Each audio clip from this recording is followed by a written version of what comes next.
First contact. The Zephyrians. The day Earth's solitude ended came without warning or fanfare. It was a Tuesday, unremarkable save for the shimmering anomaly that appeared in the skies above New York City. At first, it was dismissed as an atmospheric phenomenon, a trick of light perhaps. But as the anomaly grew, expanding into a swirling vortex of iridescent energy, even the most skeptical observers couldn't deny that something extraordinary was unfolding. Dr. Samantha Chen, lead astrophysicist at the Hayden Planetarium, was among the first to recognize the significance of what they were witnessing. "This is it," she whispered to her colleague, Dr. James Okonkwo, as they stared at their instruments in disbelief. First contact. Within hours, the vortex stabilized, and from its depths emerged a vessel unlike anything humanity had ever seen. It was organic in appearance, resembling a massive metallic jellyfish with tendrils of light pulsing along its surface. As it descended towards Central Park, the world held its breath. United Nations Secretary-General Adebayo Okafor hurried to assemble an emergency response team. "We've prepared for this moment," he reminded the hastily gathered group of diplomats, scientists, and military personnel. But theory and reality rarely align perfectly. We must be adaptable, open-minded, and above all, united. As the alien ship settled gently onto the Great Lawn, a hush fell over the city. Millions watched via live streams as a panel on the vessel's underside rised open, and three figures emerged. The aliens, soon to be known as Zephyrians, were bipedal but distinctly non-human. Standing nearly 8 feet tall, their bodies were covered in a shimmering, scale-like exoskeleton that shifted colors with their movements. Their heads were elongated, with 4 eyes arranged in a diamond pattern, and instead of mouths, they had what appeared to be resonating chambers at the base of their necks. Dr. Chen, part of the welcoming committee, stepped forward. "On behalf of humanity, we welcome you to Earth," she said, her voice steady despite the gravity of the moment. The lead Zephyrian's exoskeleton rippled with blues and greens. A melodious hum emanated from its resonating chamber, which, to everyone's surprise, transformed into perfectly understandable English. "We are the Zephyrians," the alien announced. "We come seeking alliance and exchange. Your world has long been of interest to us, isolated as you are on the fringes of the galaxy."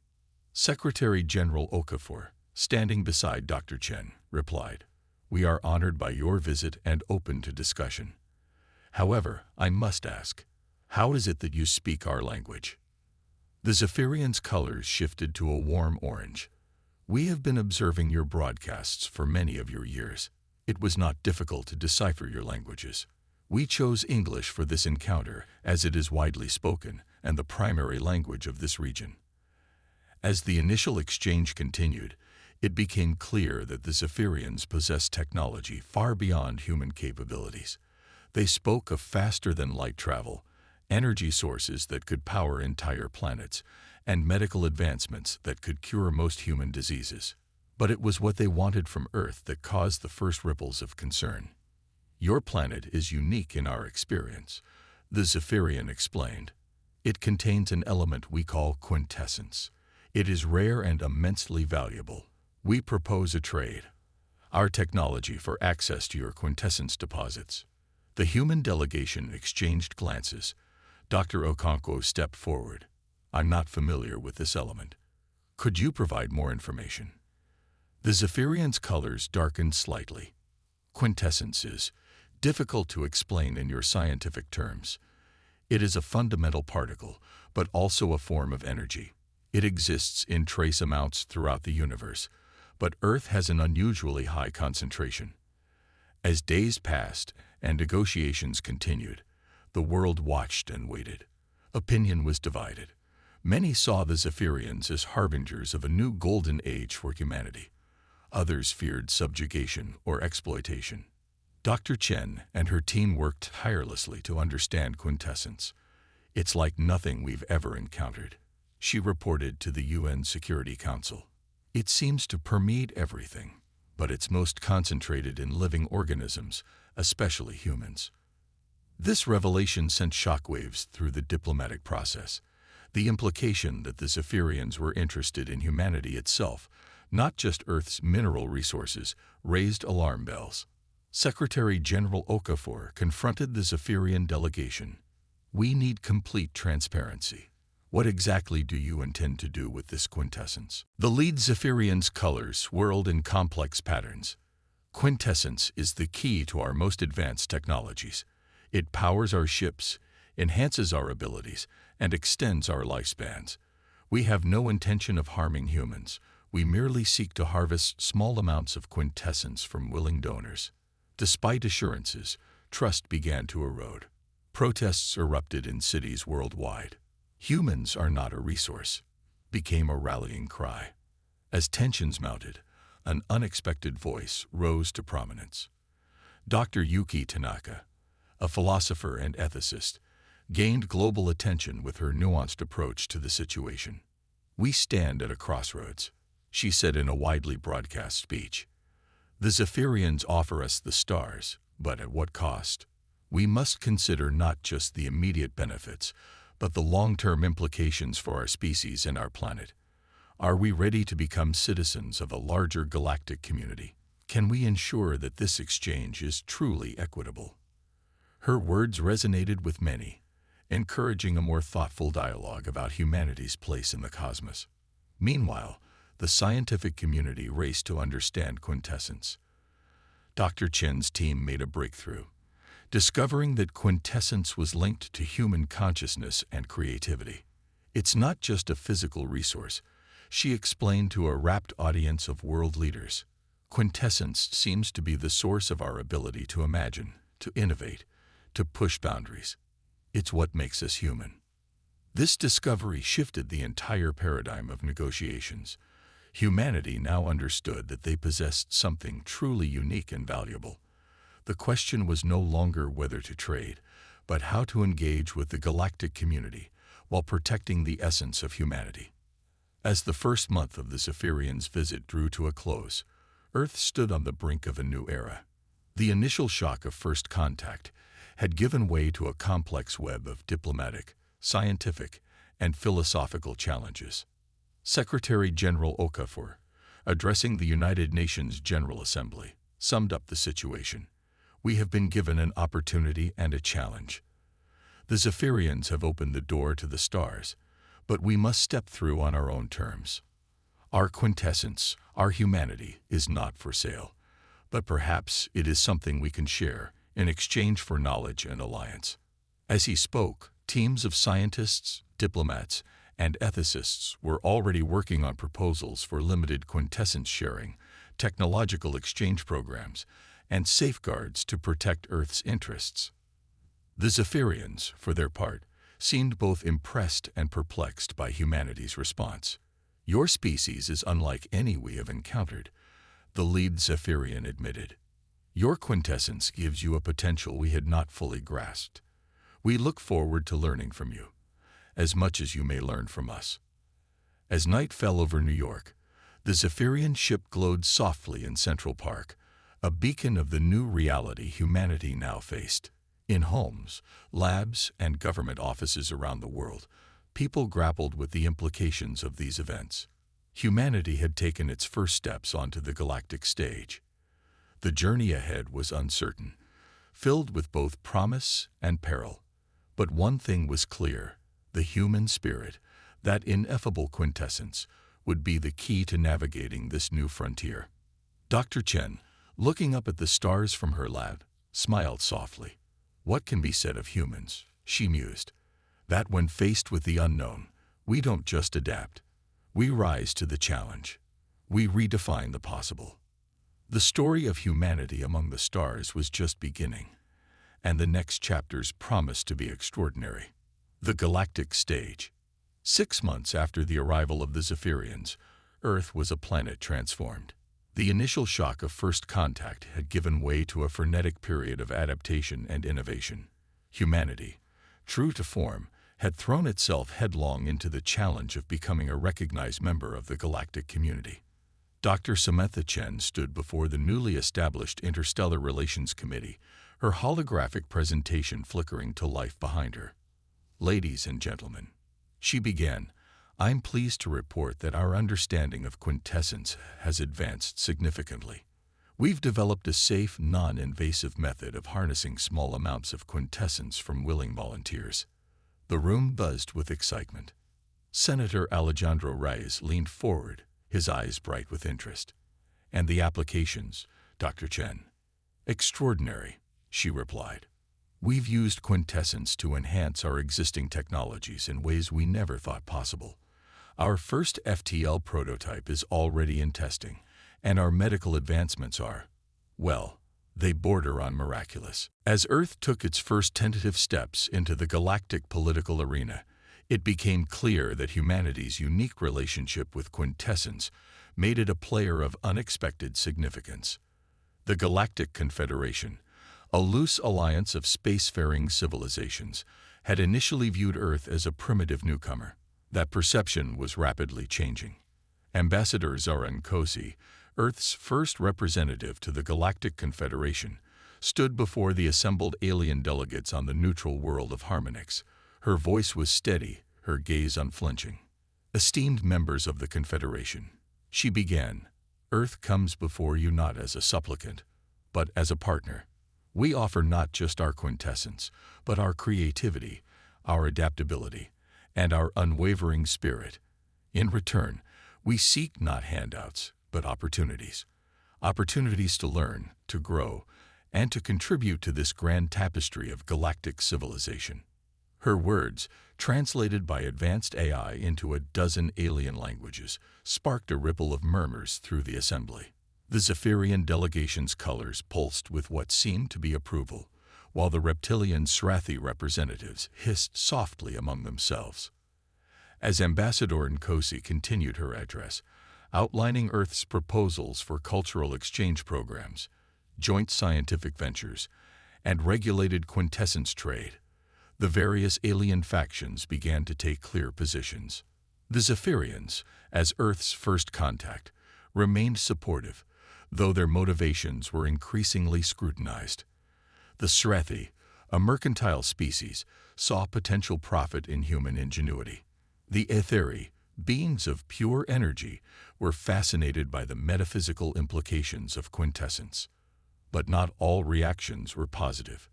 The Kreks, a warlike species from the galactic core, viewed humanity's rise with suspicion and barely veiled hostility. Back on Earth, the changes were coming fast and furious.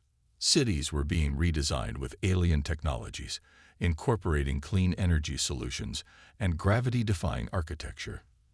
The first human-crewed interstellar ship, the HSS Odyssey, was preparing for its maiden voyage to Alpha Centauri. Yet amid the excitement, voices of caution emerged. Dr. Yuki Tanaka, now advisor to the UN Secretary-General, warned of the need for cultural preservation. "We must not lose ourselves in our eagerness to join the galactic community," she cautioned in a global address. "Our quintessence, our humanity, is valuable precisely because it is unique. We must engage with the universe, yes, but we must also remember who we are." Her words resonated with many, leading to the establishment of the Human Heritage Initiative, a program designed to preserve and celebrate Earth's diverse cultures in the face of rapid change. As Earth's influence grew, so did the complexity of its interstellar relations. The planet became a hub of alien diplomats, merchants, and researchers, all eager to understand and benefit from humanity's quintessential nature. In New Delhi, a young entrepreneur named Raj Patil launched the first human-alien joint venture, a company dedicated to developing quintessence-enhanced AI. In Lagos, geneticist Dr. Nidhi Okoro worked with Etheri scientists on unlocking the secrets of human longevity. But it was the discovery made by Dr. James Okonkwo and his team that truly cemented humanity's place on the galactic stage. "We found a way to synthesize quintessence," he announced to a stunned audience of human and alien scientists. "Not in large quantities, not yet, but it's a start." The implications were staggering. quintessence, the very essence of human creativity and consciousness, could potentially be produced artificially. It was a game changer that sent shockwaves through the Galactic Confederation. The Zephyrians, their colorful exoskeletons pulsing with agitation, immediately called for talks to renegotiate their agreements with Earth. The Strathi, seeing the potential for a new and incredibly valuable commodity, began making overtures for exclusive trade deals. And the Kreks went ominously silent.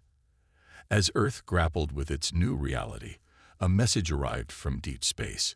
It came from a species known as the Arcturians, ancient and mysterious beings who had long stood apart from galactic politics. "We have watched your ascension with great interest," the message read. "You stand now at a crossroads. The path you choose will shape not only your destiny, but that of all sentient life. Choose wisely, humans. The galaxy awaits your decision." The cryptic message sparked intense debate among Earth's leaders. What choice were the Arcturians referring to? And what consequences would it have? As discussions raged, strange reports began to filter in from Earth's farthest colonies. Unexplained phenomena, ghostly apparitions, whispers of a threat lurking in the darkness between stars. Ambassador Nkosi, addressing an emergency session of the UN Security Council, summed up the situation gravely. "We've gained the galaxy's attention," she said. "Now we must be prepared for the consequences, both good and ill. Humanity's next steps will be crucial." Dr. Chen, listening to the ambassador's words, felt a chill run down her spine. They had achieved so much in so little time, but she couldn't shake the feeling that they had only scratched the surface of what lay ahead. As the council debated their next moves, Dr. Chen's communicator buzzed with an urgent message from her lab. New data was coming in from their deep space probes, data that made no sense according to their current understanding of physics. She excused herself and rushed to her laboratory. As she pored over the readings, her eyes widened in disbelief. If these readings were correct, they were detecting massive disturbances in the fabric of space-time, disturbances that seemed to be moving purposefully. "What have we awakened?" she whispered to herself as the implications of the data sank in. Humanity had taken its place on the galactic stage, but it was becoming increasingly clear that they were players in a game whose rules they did not fully understand. As Earth's leaders debated and planned, as its scientists discovered and innovated, as its people dreamed and feared, something ancient and powerful stirred in the depths of space. The next act in humanity's cosmic drama was about to begin, and the stakes were higher than anyone could have imagined. The Krixan threat. The warning came not with a bang, but with a whisper. Dr. Samantha Chen was hunched over her holographic display, analyzing the latest data from the deep space probes, when her AI assistant, AI, spoke up. "Dr. Chen, I've detected an anomaly in the background radiation patterns of Sector 7G. Chen frowned. "Show me." The display shifted, revealing a subtle but unmistakable distortion in the cosmic background radiation. It was as if something massive was moving through space, bending light around it. AI, run a comparative analysis with all known celestial phenomena. There was a pause then. "No match found, Dr. Chen. This is unprecedented." Before Chen could respond, alarms blared throughout the facility. Emergency protocols activated, and her comlink crackled to life with a priority message from UN headquarters. "All personnel to emergency stations. This is not a drill. Repeat, this is not a drill." Across Earth and its colonies, similar scenes played out. The long-feared moment had arrived. Humanity was facing its first extraterrestrial threat. They called themselves the Krixan, and they came not in peace, but in overwhelming force. The first attack hit Earth's outermost colony on Titan. The settlement, a marvel of human engineering and alien technology, was reduced to rubble in minutes. The few survivors spoke of ships that seemed to materialize out of nowhere, weapons that defied the laws of physics, and beings that were more machine than organic. As news of the attack spread, panic gripped the planet. But in the midst of chaos, Humanity's leaders steeled themselves for the fight ahead. In an emergency session of the Galactic Confederation, Ambassador Zaran Kozi stood before the assembled delegates, her voice unwavering. The attack on Titan was not just an assault on humanity, but on the principles of peace and cooperation that this confederation stands for. We call upon our allies to stand with us against this threat. The response was mixed. Many species, including the Zephyrians and Etheri, pledged their support. Others, like the mercantile Shrathi, adopted a wait-and-see approach. And the Kreks representatives were conspicuously absent. As diplomatic efforts continued, Earth's military leaders gathered in a fortified bunker beneath the Rocky Mountains. General Maria Santos, her face grim, addressed the assembled commanders. "Make no mistake, we are at war. A war unlike any we faced before. But humanity has never backed down from a challenge, and we're not about to start now." The next weeks were a flurry of activity.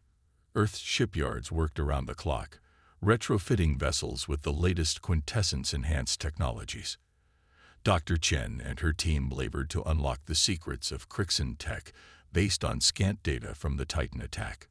But it was Dr. James Okonkwo's breakthrough that would prove to be the game-changer. "We've managed to create a stable quintessence matrix," he announced to a room full of Earth's top scientists and military brass. "When integrated into our shield systems, it doesn't just block enemy fire, it absorbs and redirects it." The implications were staggering. For the first time since the Crixan appeared, humanity had a glimmer of hope. As Earth prepared for the inevitable assault, strange reports began to filter in from the fringes of explored space. Ancient ruins, long thought dormant, were showing signs of activity. The mysterious Arcturians, silent since their cryptic warning, were reportedly mobilizing forces not seen in millennia. The galaxy was holding its breath, waiting to see how humanity would respond to its greatest test. The Crixan struck Earth on a quiet Tuesday morning. Their ships, vast and angular, appeared in the skies over every major city simultaneously. But this time, Earth was ready. As the first salvos of Crixan weaponry rained down, they met not devastation, but a shimmering barrier of pure quintessence.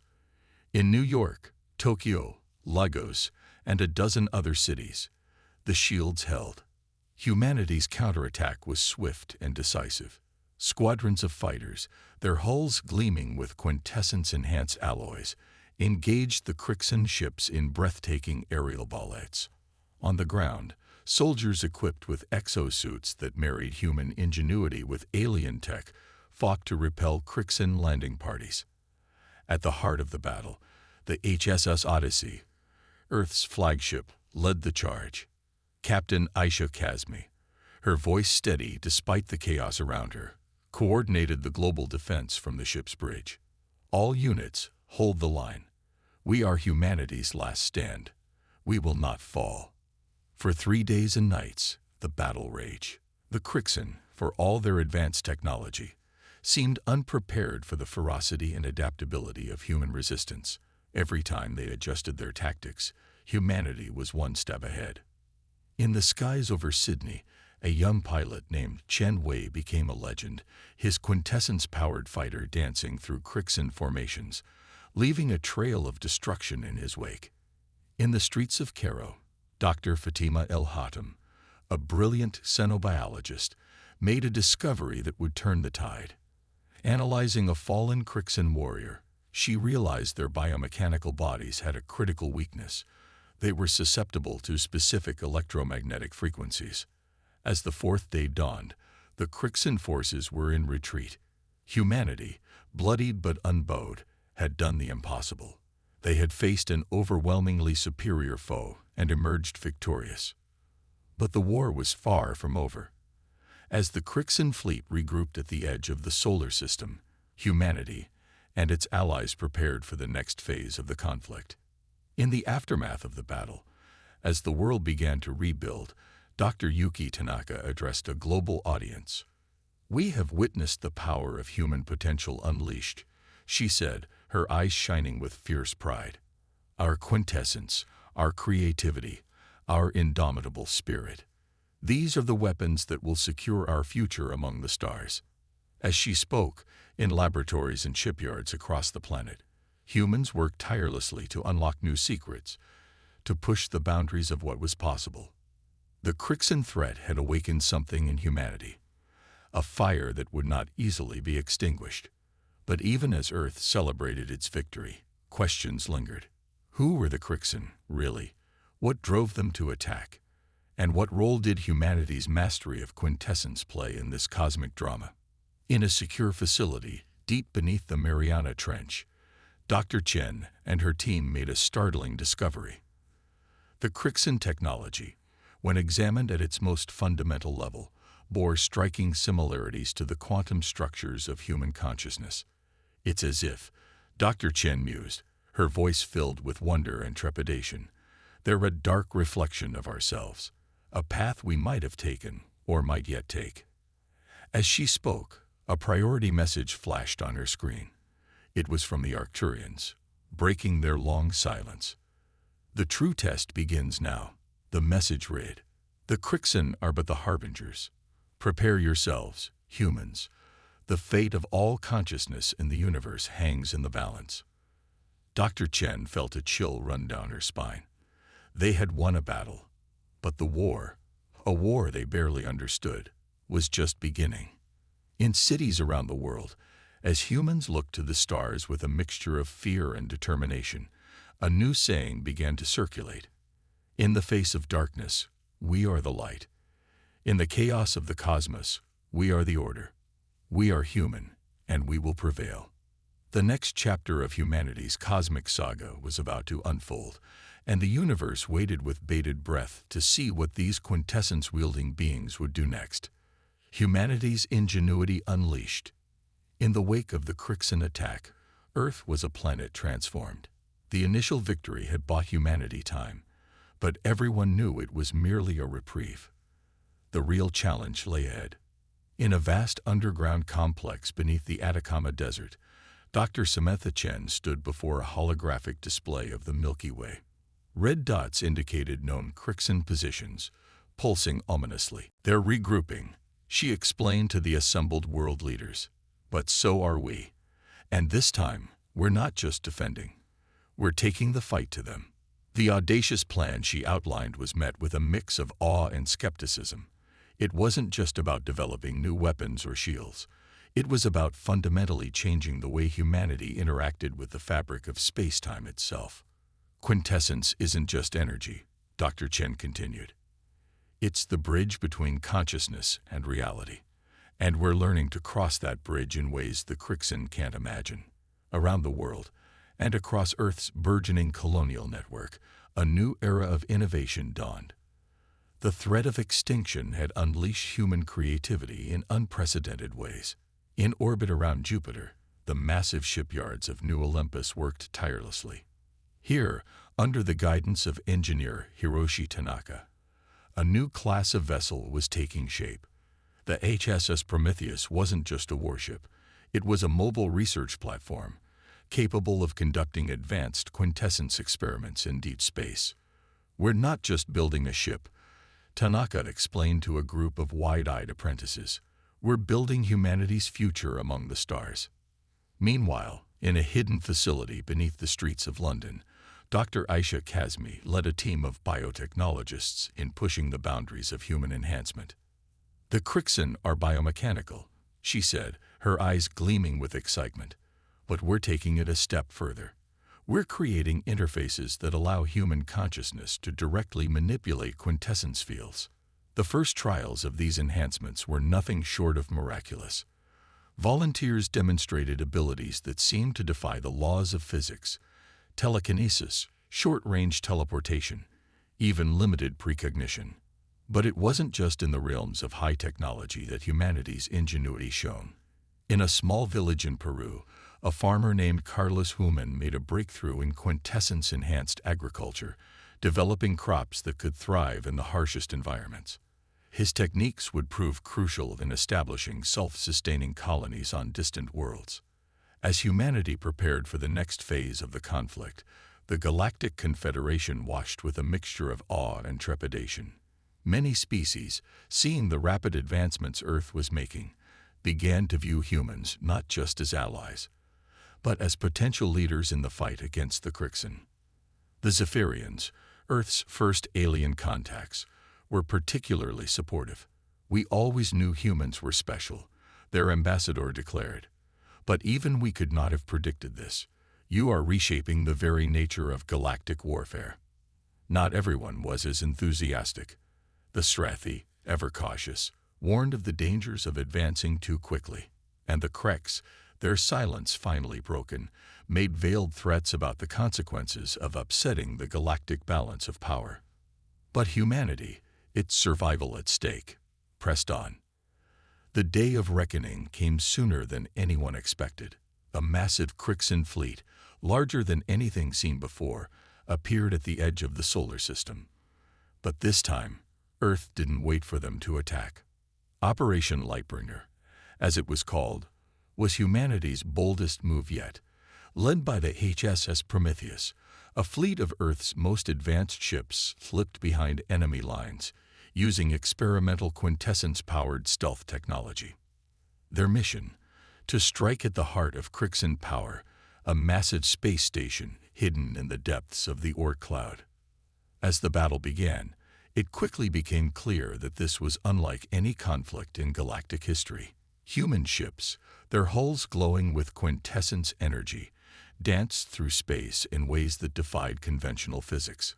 Crixin weapons, devastating as they were, often found themselves striking at afterimages, as human pilots used short-range teleportation to outmaneuver their foes. On the ground, enhanced human soldiers engaged Crixin warriors in combat that resembled nothing so much as a battle between cosmic demigods. Telekinetic forces clashed, reality itself seeming to warp and bend around the combatants. But it was aboard the Crixin command station that the true game-changer occurred. A small team of humans, led by Dr. Chen herself, had infiltrated the heart of enemy territory. Their goal wasn't destruction, but understanding. As alarms blared and battles raged around them, Dr. Chen interfaced directly with the Crixin Central Intelligence. What she discovered shook her to her core. "They're not our enemies," she gasped, her mind reeling from the connection. "They're our future, a future we must prevent." The Crixin, it turned out, were not a separate species at all. They were humans, or rather, what humans might become in a distant, dystopian future. A future where the mastery of quintessence had led not to enlightenment, but to a cold, machine-like efficiency that had stripped away all that made them human. This revelation changed everything. The war wasn't just about survival, it was about the very soul of humanity. As this knowledge spread, transmitted instantly through the quintessence-enhanced neural networks, the nature of the conflict shifted. Human forces were no longer just fighting an enemy. They were fighting to save themselves from a dark fate. In a desperate gambit, Dr. Chen attempted something never before tried: a large-scale manipulation of the quantum field that connected all consciousness. Drawing on the combined quintessence of every human in the fleet, she reached out to the Crixin hive mind. For a moment, time seemed to stand still. Across the battlefield, humans and Crixin alike froze as a wave of pure consciousness washed over them. In that instant, past, present, and future collided. The Crixin, faced with the full force of human emotion, creativity, and free will, everything they had lost, faltered. Their perfect synchronization, the source of their strength, became their weakness. As the connection broke, the Crixin fleet fell into disarray. Without their hive mind to guide them, they were lost, confused. The battle, so nearly lost, turned decisively in humanity's favor. In the aftermath, as the dust of conflict settled, humanity found itself at a crossroads. They had glimpsed a possible future and found it wanting, but they had also seen the incredible potential within themselves. Dr. Chen, addressing a united Earth from the bridge of the Prometheus, summed up the feelings of many. "We stand at the dawn of a new era. We have seen what we might become, and we have rejected it. But we have also seen what we can be. explorers, creators, guardians of consciousness itself. The path ahead is uncertain, but one thing is clear: the future of the galaxy, of consciousness itself, is in our hands. As her words echoed across space, on planets throughout the galaxy, other species watched and wondered. Humanity had proven itself to be more than anyone, including humans themselves, had imagined. They had faced their darkest possible future and emerged victorious. The question now was, what would they do next? In laboratories, in meditation chambers, in the quiet corners of spacecraft drifting through the void, humans began to explore the true potential of quintessence, not as a weapon, not as a tool, but as a way to connect with the very fabric of the universe itself. The age of human ascendancy had begun, and the galaxy would never be the same. A new era for Earth and beyond. The galaxy held its breath as humanity stood at the precipice of a new age. The Crixan threat had been neutralized, not through destruction, but through understanding and a profound connection that transcended time itself. Now, with the immediate danger past, humanity faced its greatest challenge yet, charting a course for the future that would avoid the pitfalls they had glimpsed in the Crixan. In the Great Hall of the Galactic Confederation, now relocated to a space station orbiting a neutral star, Ambassador Zaran Kozi stood before the assembled representatives of 100 species. Her voice, calm yet filled with conviction, echoed through the chamber. Fellow sentients, we come before you not as conquerors, not as saviors, but as partners in the great cosmic dance. Humanity has glimpsed its potential for greatness and for terrible darkness. We choose, here and now, to walk the path of light, not alone, but hand in hand with all who share this vast galaxy. The response was a mixture of awe, hope, and trepidation. The Zephyrians, their exoskeletons shimmering with excitement, were the first to pledge full support for humanity's vision. The Etheri, beings of pure energy, resonated in harmonic agreement. Even the cautious Shrathi saw the potential benefits of closer cooperation. But it was the arrival of the Arcturians that truly marked the beginning of the new era. Long absent from galactic affairs, these ancient and mysterious beings now stepped forward, their crystalline forms pulsing with otherworldly light. We have watched and waited, their leader intoned, its voice resonating directly in the minds of all present. Humanity has proven itself worthy of the mantle of cosmic stewardship. The time has come for us to share our knowledge, that together we might shepherd consciousness to its next stage of evolution. Back on Earth, and across human colonies scattered throughout nearby star systems, the work of rebuilding and reimagining society was well underway. The insights gained from the conflict with the Crixan had sparked a renaissance in fields ranging from technology and science to philosophy and the arts. Dr. Samantha Chen, now heading the newly established Cosmic Consciousness Institute, led efforts to understand and ethically harness the full potential of quintessence. In a public address, broadcast across human space, she outlined her vision. Quintessence is more than energy, more than the bridge between mind and matter. It is the very essence of consciousness itself. By learning to harmonize with it, we can evolve beyond our current limitations without losing our humanity. Our goal is not to control the universe, but to dance with it. This philosophy of cosmic harmony quickly took root, reshaping human society from the ground up. Cities were redesigned to flow with natural energy patterns. Education systems were overhauled to nurture not just intelligence, but empathy and cosmic awareness. Even governance structures evolved, with the development of a quantum democracy that could instantaneously gauge and respond to the collective will of humanity. But perhaps the most profound changes were happening on an individual level. As humans learned to consciously interact with quintessence fields, they began to develop abilities that their ancestors would have considered nothing short of miraculous. Carlos Huaman, the Peruvian farmer who had revolutionized agriculture, now led efforts to terraform barren worlds, using his intimate connection with quintessence to nurture life in the most hostile environments. We are not conquering these planets, he would often say. We are awakening them, inviting them to join the great dance of life. Dr. Aisha Kazmi's work on human enhancement evolved into a discipline she called conscious evolution. Volunteers learned to reshape their own bodies at will, adapting to any environment without the need for external technology. The body is not a limitation, she taught, but a canvas for expressing our inner essence. Even the nature of space exploration changed. The HSS Prometheus, under the command of Captain Wai Chen, embarked on a mission not just to explore strange new worlds, but to commune with the very essence of space-time. They discovered that the universe itself was alive in ways they had never imagined, filled with currents of consciousness that spanned galaxies. As humanity's influence spread, they encountered other species struggling with their own existential challenges. Rather than conquer or exploit, humans chose to share their insights, helping these civilizations find their own paths to harmony with the cosmic quintessence.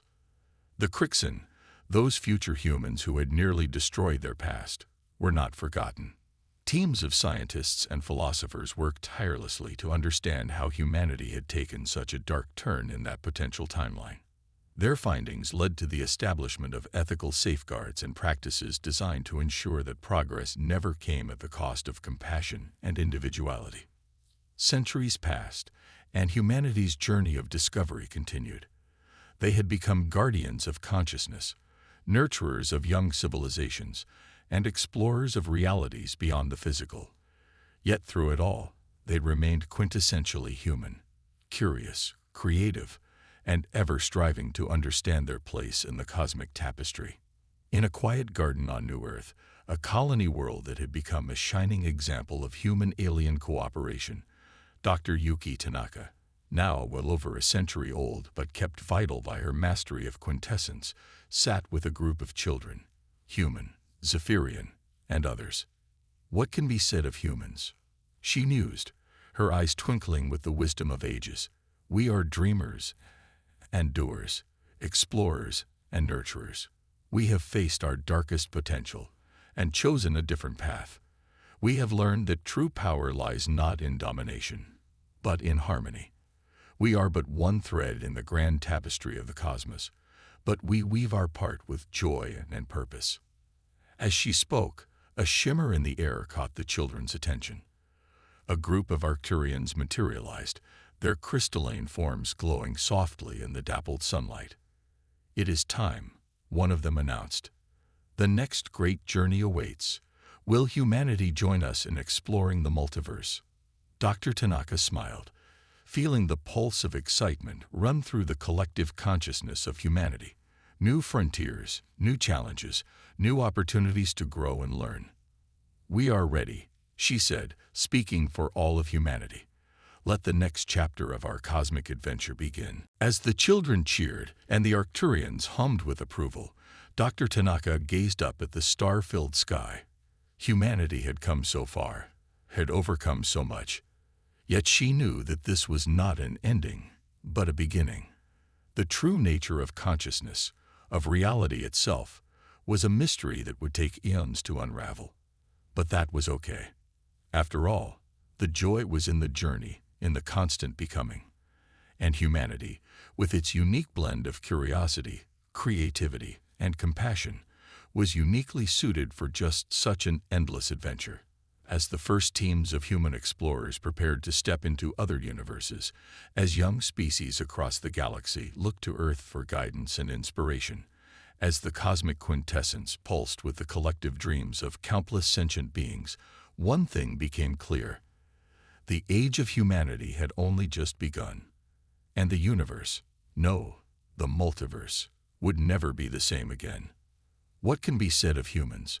That they are the dreamers of the cosmos, the bridge between matter and spirit, the shepherds of consciousness itself. And their story, like the universe they had come to cherish, was infinite in its potential and eternal in its becoming.